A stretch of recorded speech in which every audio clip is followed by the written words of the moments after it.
This is a really nice question, and it isn't immediately obvious that it's just a quadratic equation because we've got a bit of a simultaneous equation situation going on here. We need to transform the sentence into an algebraic statement. Now, we have two positive numbers differ by 3. So if our two numbers are x and y, we can write x minus y is equal to 3. And the sum of their squares is 117. So we can say x squared plus y squared equals 117. Now, we don't really know how to solve something like this second sentence, but we do know how to solve quadratics, and it'd be fantastic if we can turn this y squared into an x squared. Well, we can do that. If we transform this x minus y equals 3 into y equals x minus 3, okay, you should be able to do this transformation. You can see that these two sentences are equivalent. If x is the bigger number, y is a small number, they have a difference of 3, so y is x minus 3. Then we can substitute that y into here. So we will end up with x squared plus brackets x minus 3 squared equals 117.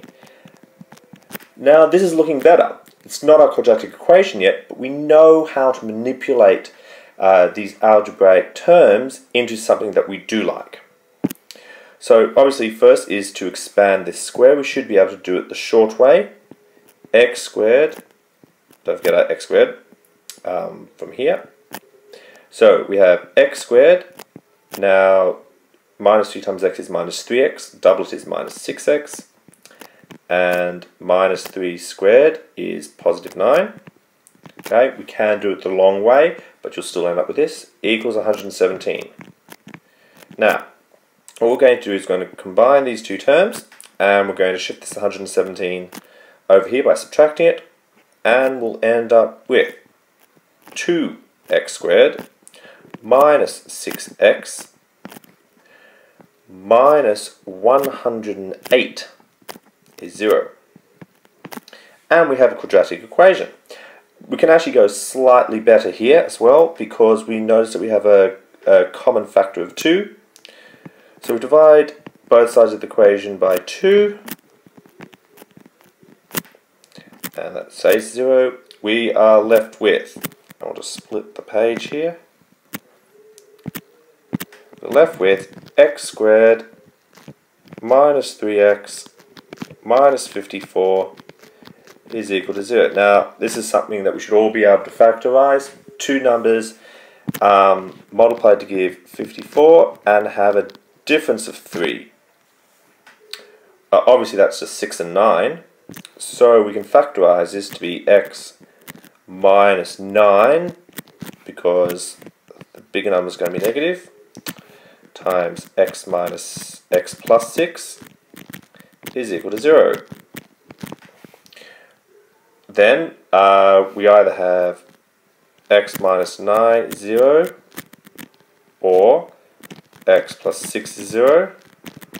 Now the only one that's actually going to give us a negative number is, a positive number, sorry, is this one. This one's not going to give us a positive number, it's going to give us minus 6. So our only answer is going to be x is equal to 9.